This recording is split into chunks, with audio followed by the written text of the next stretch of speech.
বৃষ্টি কমে যাওয়ায় বান্দরবানের বন্যা পরিস্থিতির কিছুটা উন্নতি হয়েছে, তবে জেলা সদরের সাথে রুমা ও থানচির যান চলাচল বন্ধ রয়েছে। টানা 6 দিনের ভারী বর্ষণের পর গতকাল শনিবার রাত থেকে বৃষ্টিপাত কমে যাওয়ায় বান্দরবানে বন্যা পরিস্থিতির কিছুটা উন্নতি হয়েছে।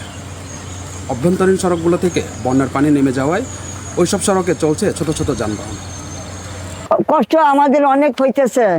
আগে বছর এতটুকু হয়েছিল, তবে এবার যা হইতেছে আরো বেশি।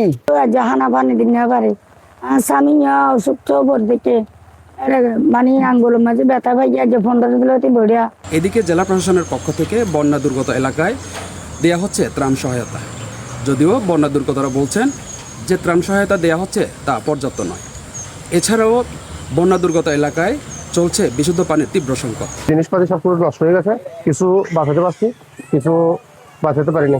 বাড়িতে ওই যেখানে মাল সরাইছিলাম এখান থেকে এনে রাখছি, এখন রাতের মাঝে পানি উঠে গেছে ভাই। শুদ্ধ পানি, খাবার পানি পাচ্ছি না।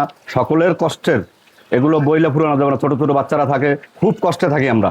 এবারে বন্যায় ক্ষতিগ্রস্তরা চান পর্যাপ্ত ত্রাণ দেওয়ার পাশাপাশি তাদের জন্য স্থায়ী একটা সমাধানের। কেমুয়ং মার্মা, দীপ্ত সংবাদ, বান্দরবান।